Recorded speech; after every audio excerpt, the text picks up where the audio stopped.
All right, stream's looking good. Welcome back, everybody. It is mic'd up. I'm Mike Carmelini. Welcome to all of you, especially the 60% of the viewers who are not subscribers, which is crazy to me.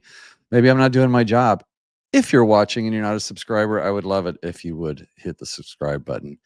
Trust me, I'll earn it. If I don't, you can boot me back out. But welcome to the show.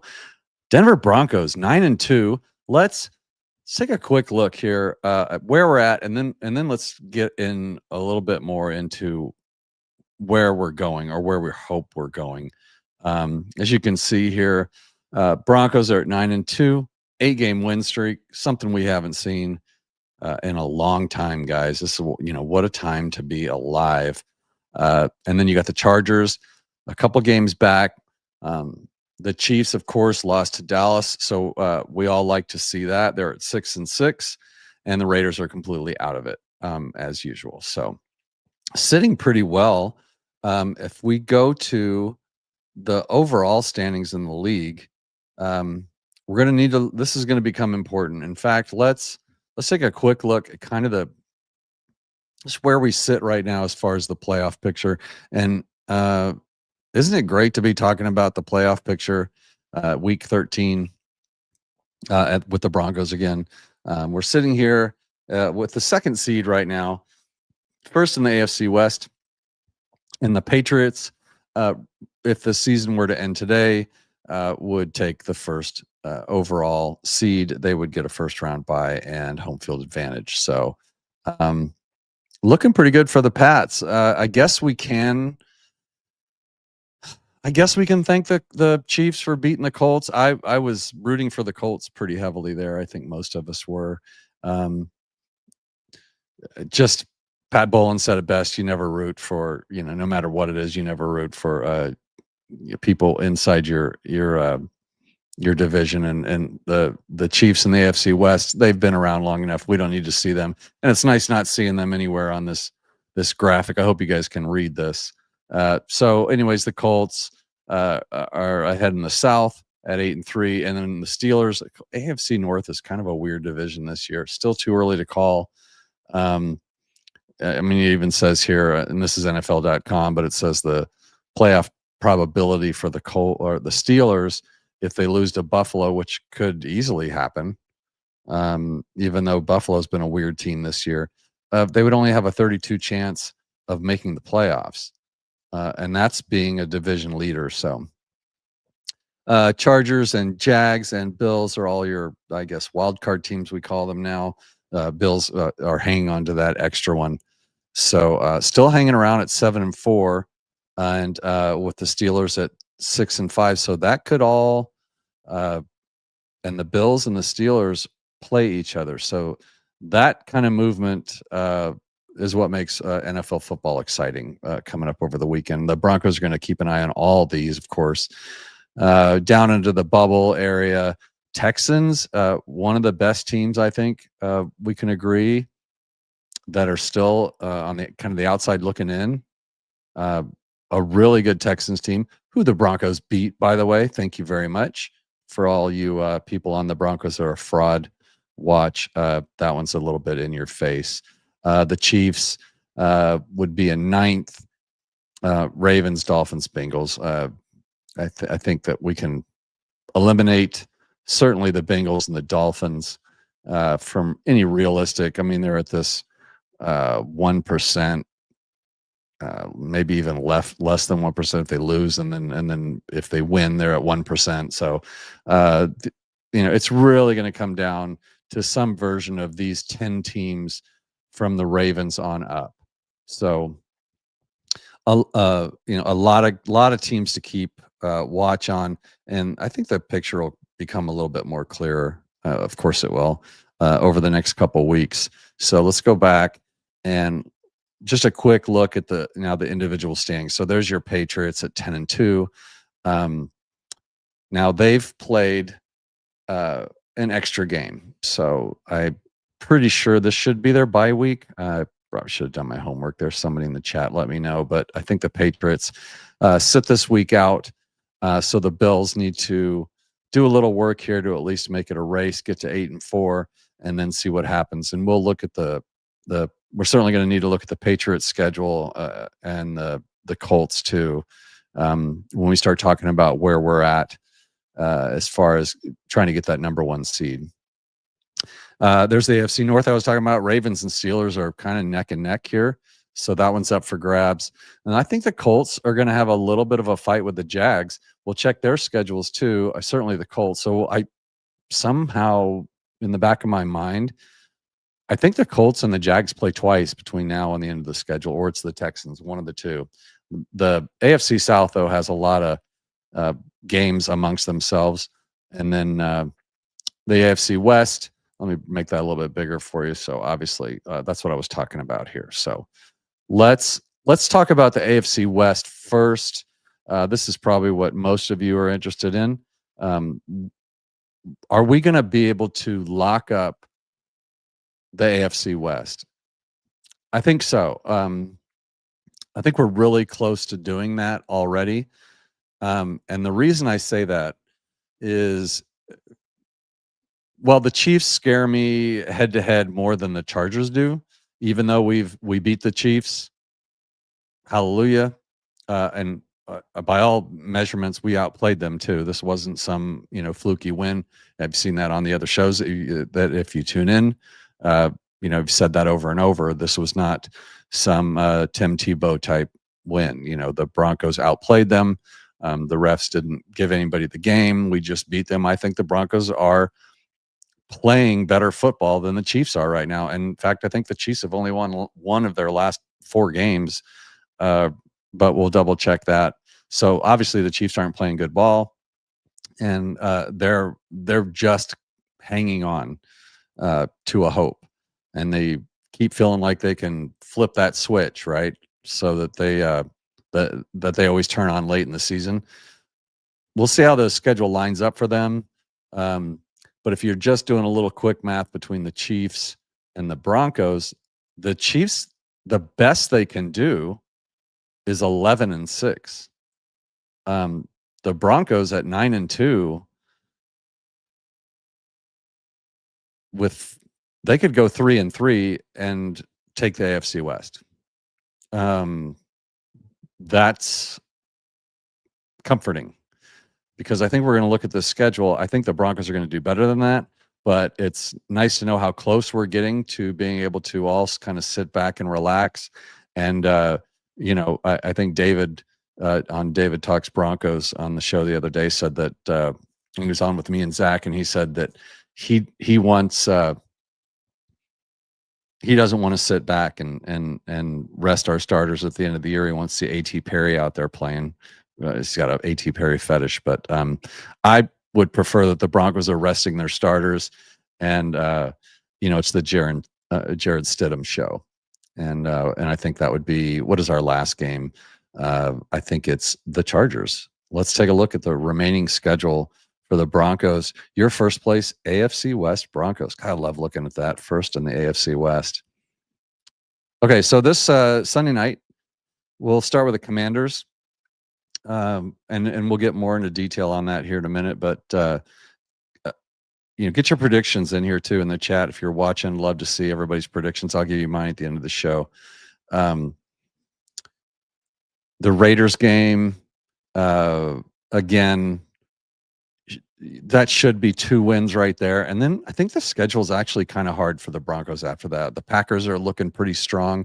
I like what they're doing. It's in Denver, I think, which helps. Same story with the Jaguars. Some of my fellow co-hosts don't like the Jags as much as I do. I think they're actually a pretty tough football team. They're playing tough football. But again, we're at home, so I like that.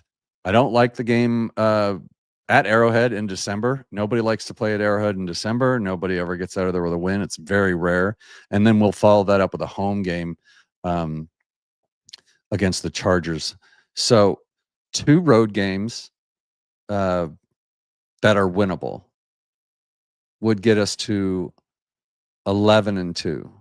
And that would probably put an end to any hopes of the Chiefs or the Chargers taking the AFC West from the Broncos. So these next 2 games, I guess, look, I don't want to say easy because nothing's easy in the NFL, and the Broncos don't make wins easy very often, but they're very winnable games. So it's going to come down to this Packers Jaguars that 2-game stretch there, both at home. If we win these 2 road games and one of those, it's over, guys. That's it. That's first place in the AFC West. AFC West champs. We'll get our T-shirts and our hats, and it'll be just fantastic to see that. So, okay, let me find the right one. So let's look at this real quick. So here's the Patriots. So let's start talking. Let's assume the Broncos are going to take the AFC West, because they are. And so now we're talking about playoff seeding, right? And this is where the Broncos could really, really make a difference and make an impact in the playoffs, because they are 11 straight wins at home. They are very tough to beat at home. I think Bo Nix feels comfortable there. The defense thrives, when they get the crowd into it. It makes it really tough for the offenses. So it would be really, really important for the Broncos, I think, to take that number 1 seed from the Pats and hold off the Colts, which, again, that shouldn't be a problem if we take care of business. And I think we'll probably would be best off starting with the Patriots' remaining schedule. I mean, look at this, guys. They don't really have a tough schedule here.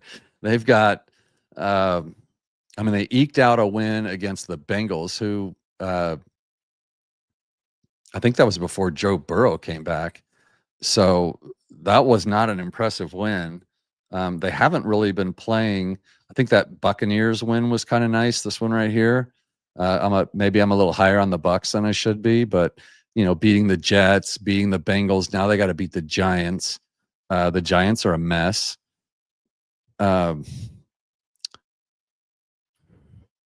This Bills game, we need the Bills to beat them there. The Ravens are kind of a mess too, but they are playing at the Ravens, so we can have some hope there. I don't think the Patriots have any trouble with the Jets or the Dolphins, certainly at home. So maybe we need to be Bills fans. Now, I think I read, and somebody can correct me if I'm wrong, if the Patriots, if we have the same record, I think we have the tiebreaker over the Pats. So I think they're only in first place because they've played an extra game. And Ronald says, hi, Ronald. Good to see you, and thank you for coming on the show. I don't recognize the name, so get in the comments, stay in there. I want to see you more often. Yeah, so the Pats are a bit of a problem if we don't take care of business. That schedule just kind of looks pretty winnable. Gosh, the Ravens looked bad the other night. So we'll still have some hope on them. So that's the Pats. The Colts now at 8-3. Did I do the Colts? I got the Colts schedule right here. So look at this gambit. The Colts are not going to be a factor, guys. They've got the Texans, who I think are one of the better teams in the AFC, who we beat. Now the Colts play them. They play the Jags, the Seahawks, the Niners, the Colts, and then the Texans. What a complete S show for this Colts team. So 2 things. I wouldn't be surprised if the Texans take back the division from them, but I would even be less surprised if the Colts just aren't even in play for that number 1 seed. So I really don't think there's a lot to worry about there. It was kind of fun watching the Colts be good this year, except for the fact that they stole a game from us earlier in the season. That they won the game, but I believe that was the leverage call that gave them the extra field goal to win that game. So,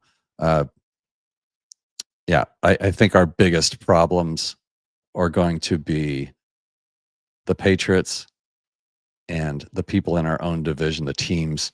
So let's knock out the AFC West first. Let's just calm ourselves here, right?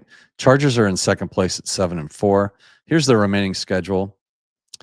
Um, they're at home against the Raiders. I think we would all pick the Chargers in that game. But again, you never, ever, ever know in the AFC West. And most divisions are this way.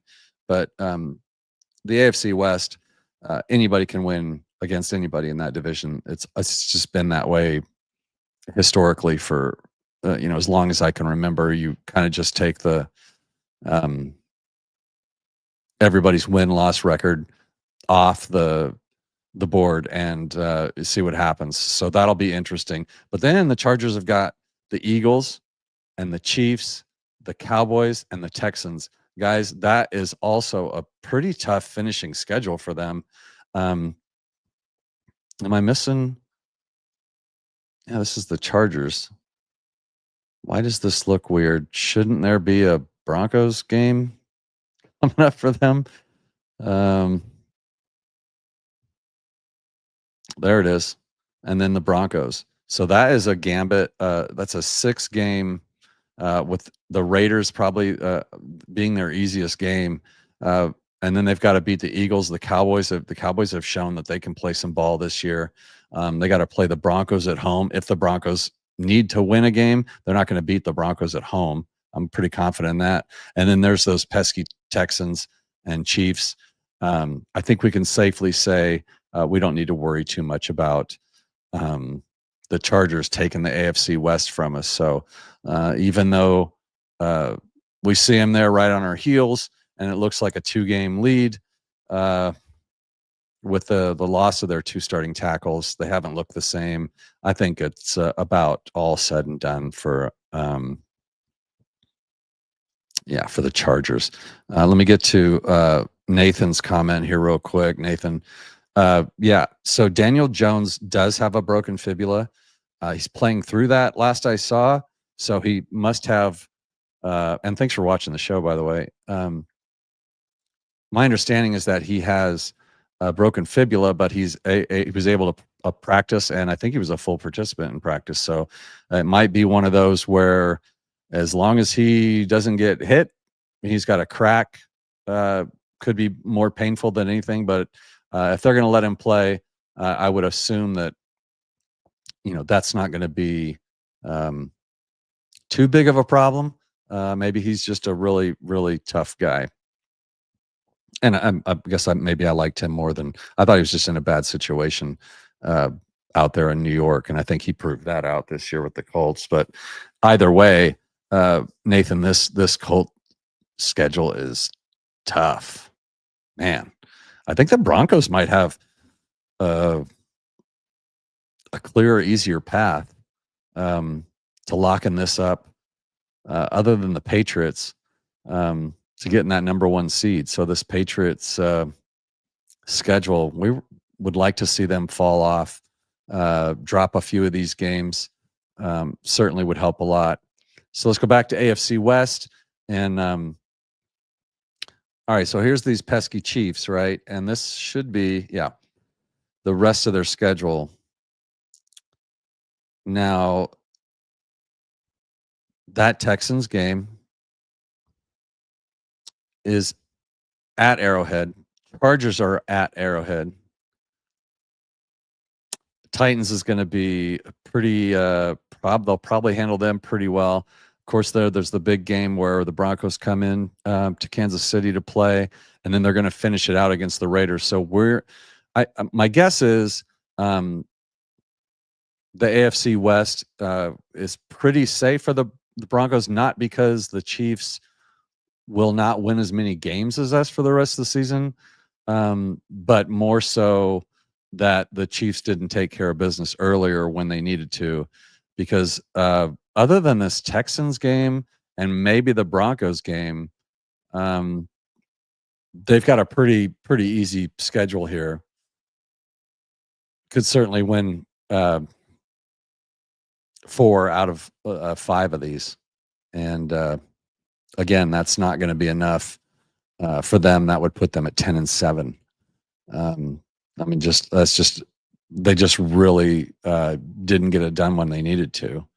I would say if I had $1,000 to bet, and the bet was, will the Broncos win the AFC West? I would say that would be a safe bet. I would feel good about it, but I wouldn't bet the house on it. Not with the Broncos' remaining schedule. Anything can happen, but I'm feeling pretty good. I think we should all be feeling pretty good.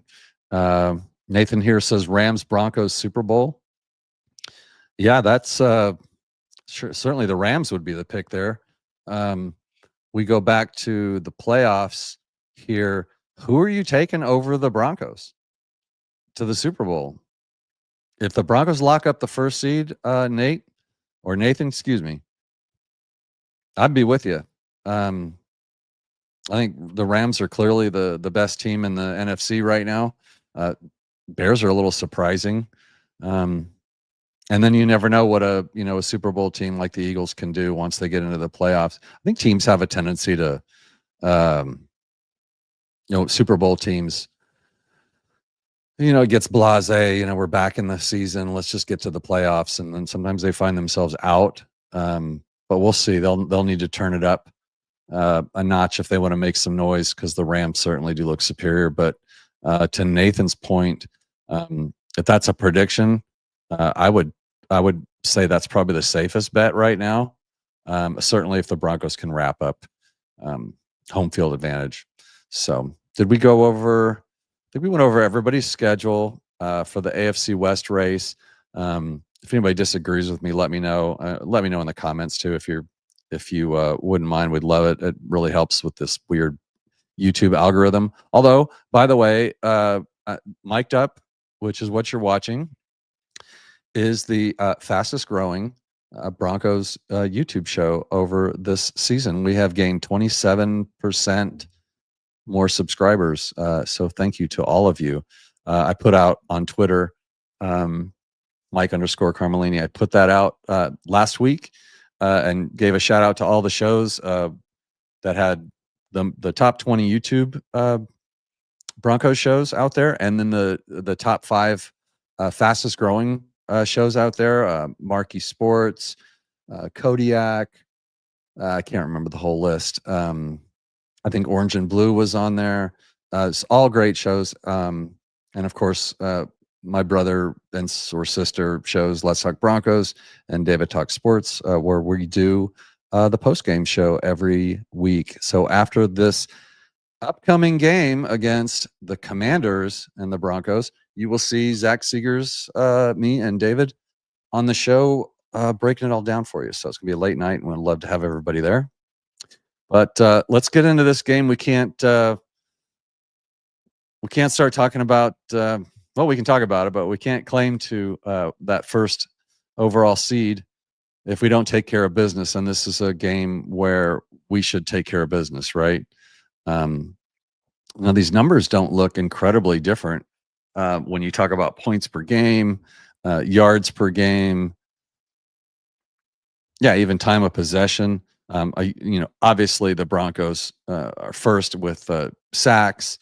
That's probably going to come into play. You've got a team who's starting Marcus Mariota. I guess McLaurin is probably their best weapon. If they shut that down, this should not be a game that's going to cause much trouble for the Broncos. Excuse me. I'd like to see. Let's see if we can get out of that and look a little bit at what Mariota's been doing for the Commanders so far. Here he is. So he's looked pretty good. He's got a 90 rating, 7 TDs, 5 interceptions. 65%.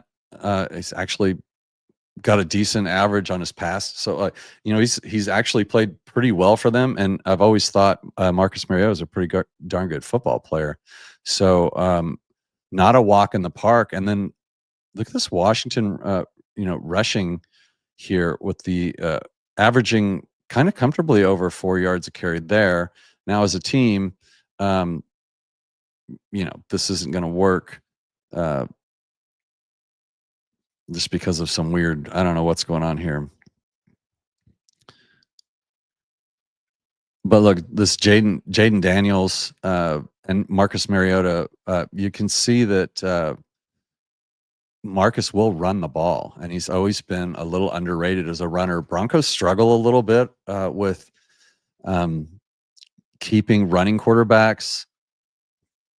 I guess running quarterbacks they do okay with, but quarterbacks that can run, they struggle with. They always struggle with the Chiefs and Mahomes with that, and it always drives me crazy because Mahomes is like one of the slowest lumbering quarterbacks in the league. Yet for some reason, when it's 3rd and 15, he will lumber for 16 yards and get a first down. But here we go. Jaden Daniels is out, so and Burks and Ertz are active, and then and Brown is out. So, and of course, on our side, we've got Adkins out.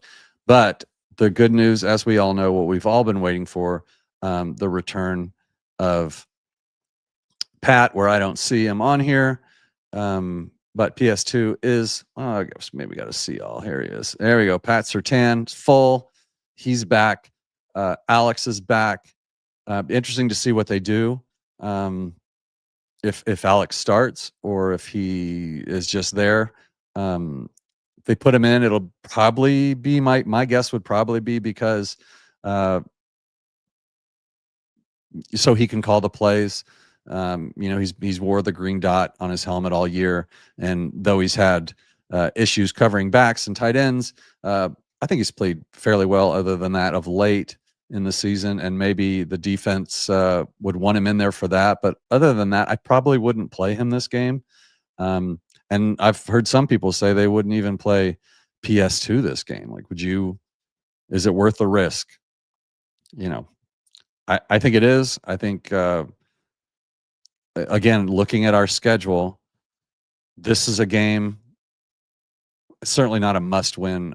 A 9-2 team playing an out of conference game is certainly not a must-win, but it would be nice to win these two games here between the Commanders and the Raiders. Get both of those and get to 11-2, and with 4 games left, guys, we're going to be coasting just a little bit. We're going to be able to kind of watch what the other teams do and start getting into that. Maybe let this guy get healthy. Maybe sit this one out, Bo. Be a nice place to be. So I think we need to take care of business in those 2 games. Some of these teams are going to be pretty desperate for wins. In fact, the Packers, we'd have to. I don't think I really looked at their division, but what they're up against. But as you can see, the Bears are kind of going crazy. Kind of playing well too. I've watched a little bit of their, some of their games, and they actually look like a good football team. It's not like that fluky, but the Packers are going to be coming in needing to win that game against the Broncos. So again, not a cakewalk for the Broncos' remaining schedule here, guys. The Jags are going to be in the fight of their life. The Chiefs are certainly going to be, if not in the fight of their life, out for revenge. It's going to be a very tough game for the Broncos in December, I think, at Arrowhead. But yeah, I mean, we've shown that we should have 3 straight wins against them, but that's just me being a fan. And then this Chargers game. So tell me what you guys think. I guess I'm going to go final score. I think the Broncos should win. The Commanders, I think, have won 3 games all year. I like to say they're well coached, but the way they're playing, I don't know. I don't follow them that closely. I think the forecast is calling for a lot of rain, and could this game turn into like a I don't know, what would you call it, a slop fest or something like that. And I suppose it's possible, but um, Sean Payton has the best winning percentage of any coach in the NFL since he came into the league. On Sunday Night Football, he's 14-3. He's only lost 3 times in his whole career. That's over 82%. By far the best record in the NFL. So I like that. The rain I don't like. I'd like to see Bo play well in bad weather. They're talking about wind gusts of over 20 miles an hour and rain. We've seen some poor performances from Bo in those kind of situations, but now that he's sort of in the twilight of his second season, he doesn't turn over the ball a lot. He can be safe with the ball. The issue I have, I think, with this game is more about the offense as far as running back goes. Like, who's gonna, RJ, I love RJ. He's been great, as a pass catcher out of the backfield, and he's had some great plays, but he hasn't shown kind of that he can do the running back one kind of get us 3 yards, 4 yards a carry, and wear a defense down. We didn't bring him in for that. We brought Dobbins in for that, and with JK out, is it Jaleel? Is it Bidet? That's my concern for the Broncos on offense in this game. Not that I don't think Bo could do what he did to the Cowboys and just go off, or the Chiefs. Bo had a great game against the Chiefs, guys. He played one of his best games as a pro. He just played, so it's not that I doubt Bo. It's just the fact that it's going to be kind of a rainy, windy day that might not set up well for a pass happy kind of game. Hard to say on that. I think the same could be said about Washington, though, with McLaurin and Mariota kind of being the only weapons. They really haven't shown any explosiveness in the league. If it's a slap fest, keep it close kind of game, I think the Broncos, that plays right into their hands. If the Broncos don't turn it over and do anything stupid, I'd see the Broncos coming out, say, like a 24-13, and I'd be actually surprised if the Commanders can score 13 points or more than 13 points on the Broncos. If they do, we might not get that kind of relaxing Sunday night win we'd like, but we'll get into all that in the post-game show. So if you guys have any thoughts on that, let me know. I'm not going to go real deep into like the analysis of the game. It's that's for all the stat nerds and stuff, but I mean, I'm more of an eye test guy. Look, the Denver Broncos are 9-2. They're playing well. And they're playing well enough that we do deserve the relaxing win. We haven't had enough of those. And obviously, this is who I was talking about earlier at Marquee Sports, one of the fastest growing shows in Broncos country. So, Mark, good to see you. Thanks for stopping by. This should be a game they win. It shouldn't be a game that we all have to stress about. If it turns out that way, hey, the Broncos have shown they know how to win those games. One thing I like to always point out, guys, is the Broncos have won pretty much every kind of game that you have to win in the playoffs, to go deep in the playoffs. They've won grinded out, sloppy, low scoring games. They've won shootouts. They've won last second. They've won quite a few comeback games. So I think they can win any kind of game, which means they can beat any team in the NFL. It would be very disappointing if the Broncos lost to the Commanders, a team they should easily beat. And Marquee Sports comes in and says, I'm looking forward to seeing how we play in the elements. It's important going into the playoffs. Yeah, that's a great point. I didn't pick up on that either, too. I did talk about that as far as the game goes. But if that's probably a skill the Broncos need to, both coaching and playing in the elements, that would help them.